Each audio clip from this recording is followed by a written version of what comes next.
Muy buenas tardes, muchas gracias por compartir este espacio universitario nacional a través de esta propuesta académica que comienza este viernes, un viernes en el cual se ha unido toda la Argentina.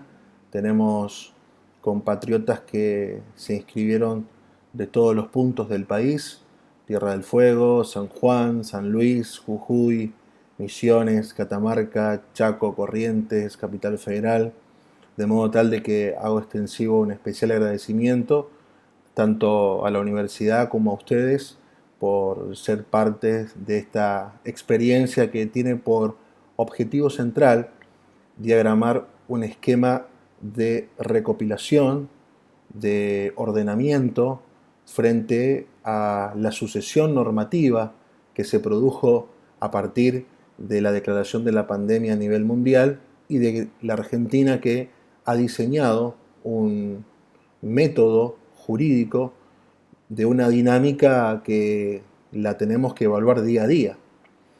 A través de estos 4 módulos que vamos a tener, nuestra misión es actualizar y profundizar los temas que se van dando y, por supuesto, plantear el principal desafío, que es cómo a través de las ciencias jurídicas y en particular en el derecho laboral y el derecho administrativo se va a administrar esta crisis. Recordando una manda constitucional central, ¿no?, que es el artículo 14 de la Constitución Nacional. Ese artículo de la Constitución original que refiere al derecho que tiene todo habitante de ingresar, de permanecer, de transitar y de salir del territorio argentino. Al restringirse la libertad de circulación, se produce un conflicto, por qué no decirlo, entre esa protección constitucional con la otra protección a la vida, que es la sanción de este paquete normativo vinculado a la emergencia sanitaria. Con otro artículo más de la Constitución Nacional, que es el artículo 76, que es el que establece de algún modo la delegación legislativa. Como ustedes saben, a partir de la suspensión de las actividades parlamentarias, la mayor producción normativa proviene de los decretos de necesidad y urgencia, y a su vez de la habilitación que se dan a decisiones administrativas inferiores. Ahora bien, vamos a poner el primer puntapié histórico de esto. Esto comienza el 23 de diciembre del año pasado, que ya se había declarado en China como epidemia al COVID-19. La Argentina, con la ley 27.541 del 23 de diciembre del 2019, hace una declaración genérica de muchos aspectos, desde lo económico, lo social, lo fiscal, lo previsional, y agrega una actividad que es la actividad sanitaria. Se declara, a través de la 27.541, la emergencia sanitaria en todo el país. Esa primer, por así decirlo, fuente formal era, por así decirlo, el aviso de lo que iba a experimentar nuestro país, que es ni más ni menos que un año calendario bajo el signo de la emergencia. Las siguientes fuentes que comenzaron a mostrarnos el sendero de la emergentología son 2 resoluciones del Ministerio de Trabajo, Empleo y Seguridad Social de la Nación. Las resoluciones 178 y 184, ambas dictadas el 6 y el 10 de marzo respectivamente, que fueron las primeras fuentes cuya pertinencia se refiere al derecho del trabajo, que en realidad tenía un impacto directo en las relaciones de empleo público. Y acá encontramos la primera conexión con el derecho administrativo y en particular con estas relaciones de los trabajadores estatales. Tanto la 178 como la 184 son las primeras que se ocuparon de las licencias para aquellos trabajadores del sector público que acusaran ciertos síntomas vinculados a esta enfermedad. Y también con una cierta protección para los sectores más vulnerables, que todo eso además fue reformado luego por la resolución 202.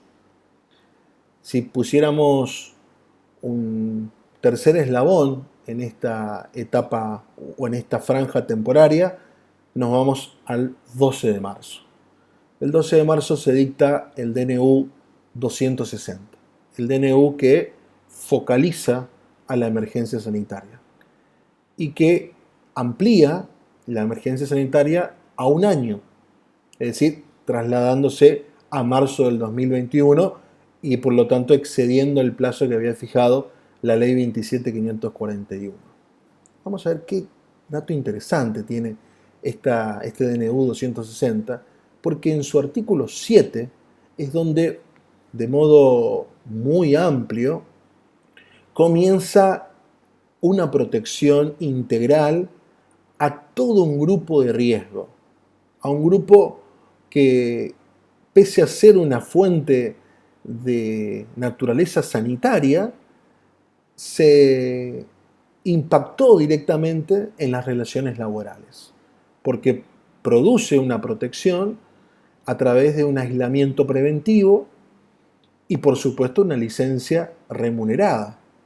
Y acá quiero plantear la naturaleza jurídica de todas estas licencias, porque se está dando una especie de rareza en el que se produce salario sin prestación. Ustedes saben que el concepto de remuneración es de una contraprestación y que para ello se necesita efectuar la prestación laboral. La prestación en este caso está dispensada y a partir de esta licencia tendríamos que ver qué naturaleza jurídica tiene, y como es una rareza, la naturaleza que encontramos a poco de advertir desde el 260 y los siguientes DNU es que estamos frente a una licencia de naturaleza sanitaria, que por supuesto impacta en las relaciones laborales, pero que acá el derecho del trabajo no la puede definir, porque el derecho del trabajo nunca fue pensado para una situación inédita como la actual. La otra característica viene ya con, vamos a decirlo, 7 días después, el 19 de marzo, comenzando a regir a partir del 20 de marzo con el DNU 297. El DNU que decreta el aislamiento social, preventivo y obligatorio, y por el cual obliga a los argentinos o a aquellos que estén residiendo en el país a permanecer en los domicilios de residencia. Esa obligatoriedad que surge a través del 297 pone de manifiesto un rol del Estado nunca antes visto. Esta es la primera vez en la historia de nuestro país que el Estado, en su rol intervencionista, concentra prácticamente el monopolio de las decisiones frente a la libertad de comercio. Podríamos decir incluso, a partir del decreto 297, el Estado Nacional decide quiénes trabajan y quiénes no están permitidos, hasta quitando, por así decirlo, la soberanía jurídica que tienen las empresas al momento de emprender un comercio.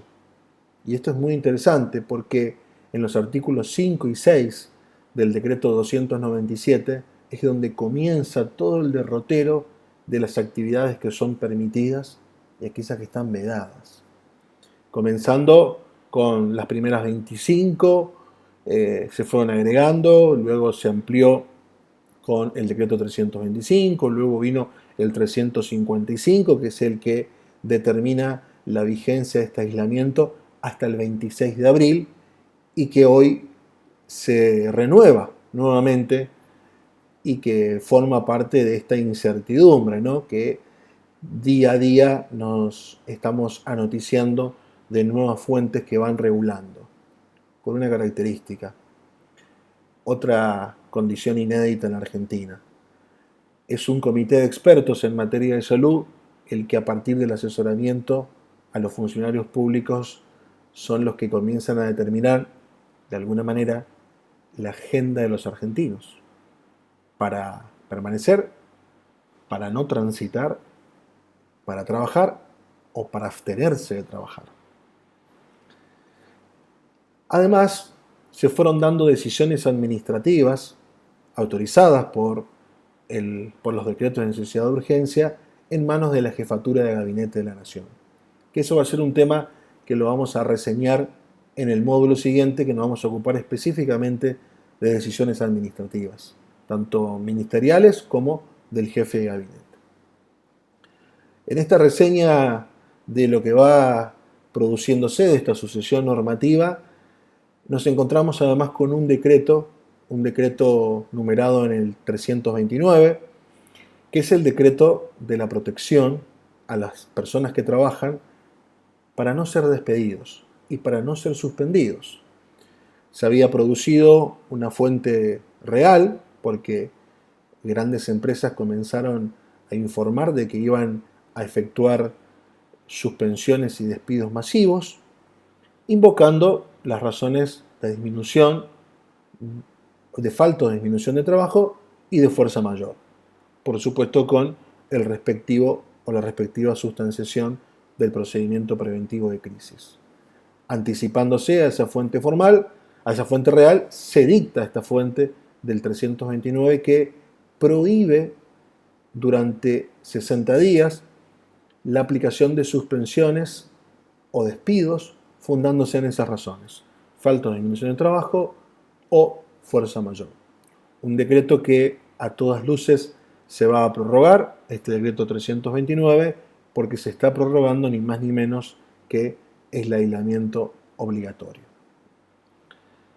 Les dije de que con el decreto 297, en los artículos 5 y 6, encontrábamos una terminología que para los laboralistas no es ajena. Una terminología que incluso es muy sensible. Y me refiero a la palabra servicios esenciales. Como ustedes saben, los servicios esenciales, por el artículo 24 de la Ley 25.877, son aquellos que en consonancia con la Organización Internacional del Trabajo se fijan como las actividades de esencia de un país, desde el tráfico aéreo, el servicio de suministro de agua y suministro de energía, actividades que están específicamente y taxativamente enumeradas en ese artículo. Y que el numerus clausus por el cual se fijó ese estilo de cerrar actividades denominadas esenciales tiene que ver porque esto impacta con el derecho colectivo del trabajo. Estas actividades que son llamadas esenciales, al momento de que un sindicato decrete, por ejemplo, una huelga, tiene que garantizar, porque se trata de un servicio esencial, las denominadas guardias mínimas. Con lo cual, siempre la palabra servicios esenciales para los laboralistas adquirió una preponderancia especial. A partir del decreto 297, todas las actividades permitidas casualmente se llaman actividades esenciales. Una palabra que hasta ya es patrimonio del lenguaje popular. No hay casi un argentino que no sepa decir actividades esenciales a las denominadas actividades permitidas. Y acá nos encontramos con una primera observación. Existe sin dudas una insuficiencia del artículo 24 de la Ley 25.877 porque no respalda a estas actividades esenciales que son enumeradas por los DNU con el mismo rango y la misma contundencia.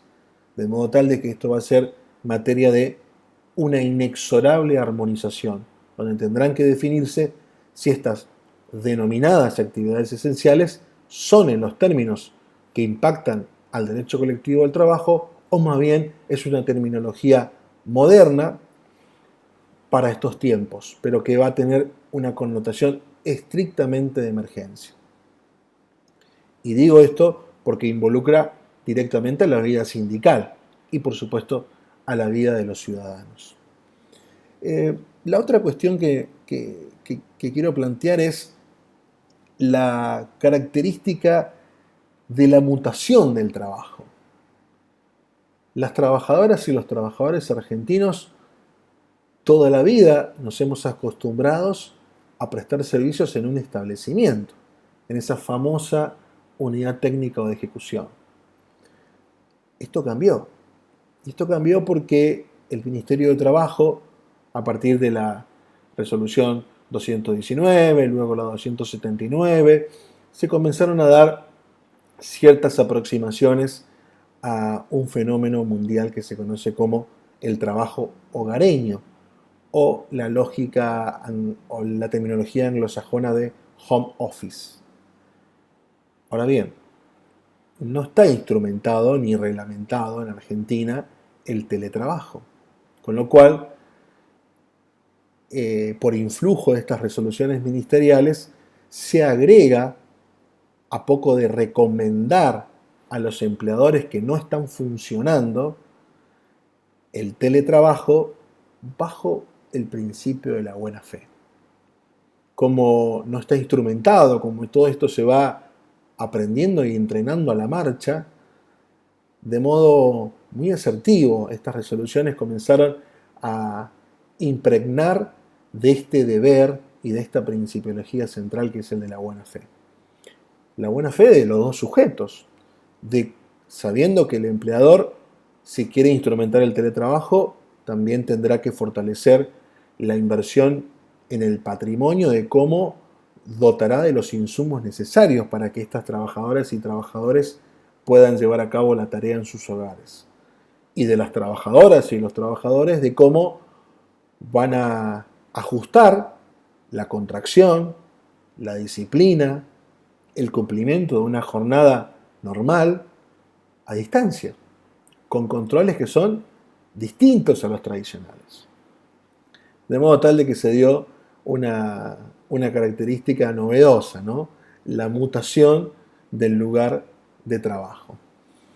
Hay una resolución, que es la resolución 279, que vamos a hacer una mención por ahora, una mención somera, porque en el módulo siguiente nos vamos a ocupar del desarrollo intensivo de esta. Pero esta resolución plantea una atribución a los empleadores que era impensada. La atribución a que los empleadores, producto de las limitaciones que producen estas normas jurídicas, puedan reorganizar la jornada de trabajo con una exigencia bastante laxa, que es reorganizar la jornada de trabajo garantizando la funcionalidad y bajo pautas de razonabilidad. Bueno, la verdad que es un texto con una marcada vaguedad. Por supuesto que lo tenemos que ver como estamos viendo a todas estas fuentes jurídicas con cierta indulgencia, porque la situación lo amerita. Y es una manera de que se está flexibilizando y mucho el derecho del trabajo. Porque este ejercicio del derecho de variar, este ejercicio del ius variandi, esta facultad unilateral que concede esta resolución ministerial a los empleadores, dista mucho de los límites fijados en el primer párrafo del artículo 66 de la Ley de Contrato de Trabajo. ¿Se acuerdan de esos tres límites, no? Que el ejercicio del ius variandi no produzca un perjuicio material ni moral, que no sea irrazonable y que no altere condiciones esenciales del contrato de trabajo. Bueno, la jornada es una condición esencial. Sin embargo, hoy está permitida la reorganización. Particularidad que tiene esta resolución ministerial, que en su artículo 2 también permite la exigencia como jornada suplementaria, como horario suplementario, de modo obligatorio. Y bueno, estos son los verdaderos contrastes que se empiezan a dar a partir de, de este cúmulo de normas que se fueron dictando, repito, que comenzó desde el 23 de diciembre del año pasado. La obligación de trabajar en estos momentos se ha, por así decirlo, convertido en una decisión que depende del Estado. Es quien, en definitiva, decide quiénes están obligados a prestar los servicios. Y en esta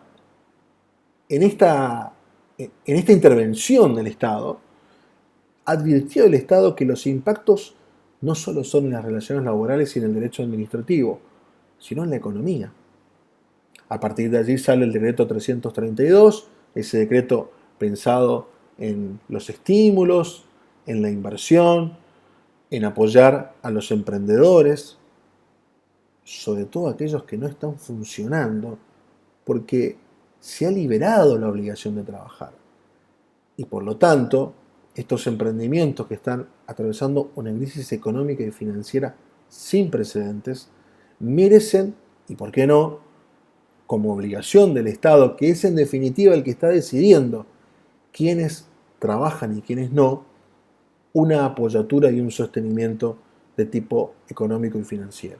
Lo mismo se produjo para los trabajadores autónomos, con instrumentaciones que están requiriendo una cierta reglamentación, sobre todo de la Administración Federal de Ingresos Públicos, que va a ser un tema que lo vamos a abordar en el tercer módulo: cómo se instrumentan las decisiones administrativas en las matrices de los beneficios económicos. No menor fue la protección del Estado cuando, atendiendo al artículo 14 bis, en su encabezado, que dice: el trabajo en sus diversas formas gozará de la protección de las leyes. El trabajo en sus diversas formas. Y es una realidad en Argentina las numerosas modalidades de trabajo que no están protegidas por el derecho laboral, pero que se trata de personas que trabajan y que trabajan sin lugar a dudas bajo matices de subordinación.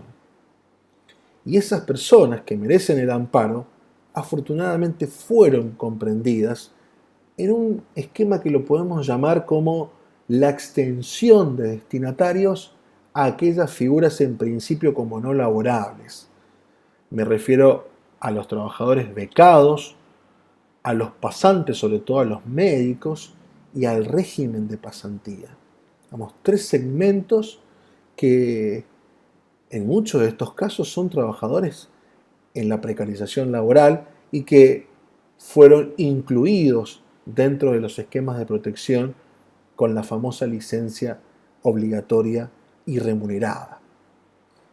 Y acá me quiero meter en una resolución que luego vamos a profundizarla en la clase que viene, que es la famosa resolución 207 del Ministerio de Trabajo de la Nación. Esta resolución es una resolución que crea de modo muy preciso la licencia obligatoria, remunerada, que comenzó con primeros 14 días y que hoy está prorrogada hasta que dure el aislamiento social preventivo y obligatorio, y que creó a tres segmentos de protección. Primero, los que están con síntomas o que están enfermos, luego a las personas mayores de 60 años, a las embarazadas, y agrega un dato muy interesante, que es a un progenitor que se tenga que encargar de la asistencia o el cuidado del menor. Con lo cual, si se trata de una relación convivencial, tendrá que definirse en todo caso si son los dos que integran esa unión, si ambos están prestando servicios, cómo será la elección de cuál elegirá, porque permite para uno solo este derecho y este amparo a quedarse en su domicilio con una licencia remunerada para la asistencia del menor.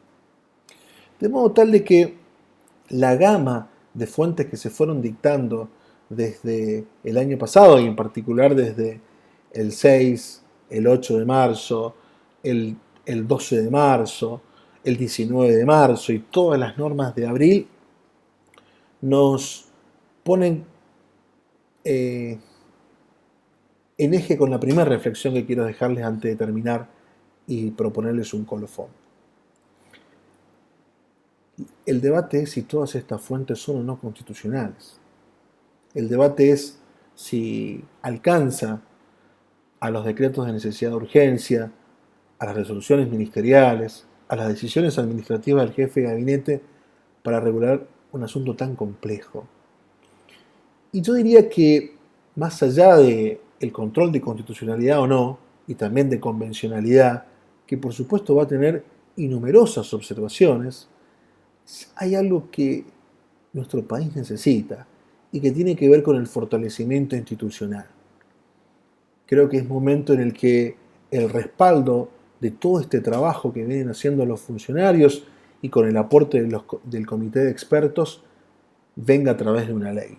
Me parece que va a ser la ley la que empiece a fijar una agenda distinta, una agenda en el que al participar todas las voluntades políticas y populares en el Parlamento tenga un mayor nivel de cohesión social.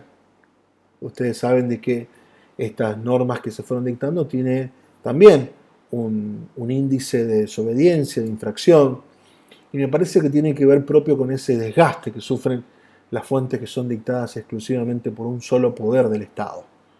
El primer desafío entonces que quiero dejarles es cómo podemos desde estos foros, desde estos ámbitos de reflexión, comenzar a plantear una necesidad, ¿no? Que es la necesidad de que el imperio de la ley, el imperio de un cuerpo colegiado como es el Congreso, empiece a aportar lo que vamos a necesitar durante todo el año, que es políticas de Estado que atiendan la emergencia sanitaria, la emergencia económica y financiera y la emergencia en las relaciones laborales del sector privado y en las relaciones de empleo público. Finalmente quisiera, antes del colofón, recordar de que de modo complementario el Estado Nacional auspicia y propone la instrumentación de los nuevos puestos de trabajo. Esto me parece que es un dato alentador, porque es una manera en la cual el Estado ha entendido que las modalidades contractuales en estos tiempos necesitan cierto nivel de adaptación.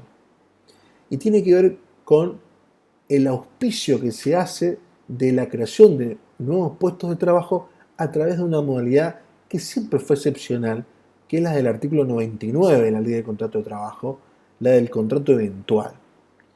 Un contrato que en esta situación lo que viene a satisfacer es ni más ni menos que servicios extraordinarios, demandas extraordinarias, pero que vino bien la intervención del Estado para recomendar esta herramienta que aquellos que nos toca asesorar a empresas hemos notado que está dando muy buenos resultados.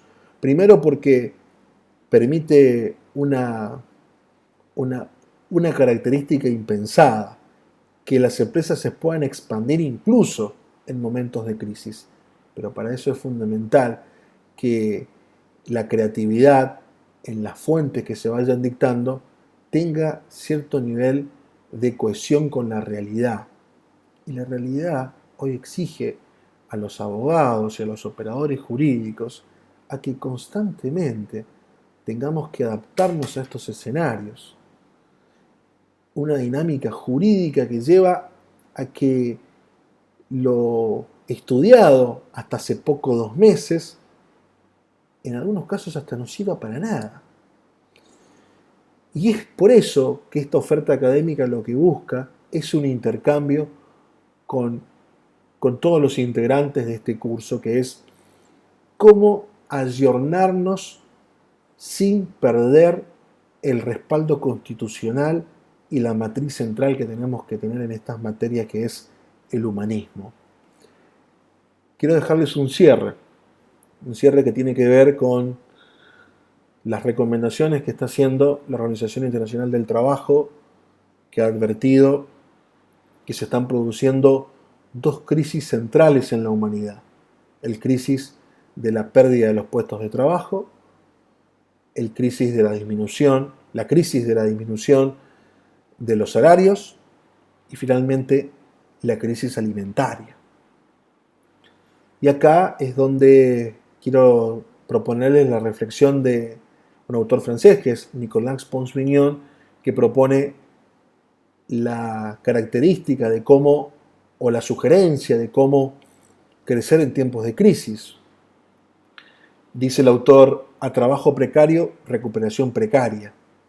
¿Será entonces que el trabajo decente, el trabajo de calidad, el trabajo de cantidad es el que podrá servir de herramienta para estos tiempos? Me quedo con este mensaje final, les agradezco este espacio y nos volvemos a encontrar en el siguiente módulo. Muchas gracias.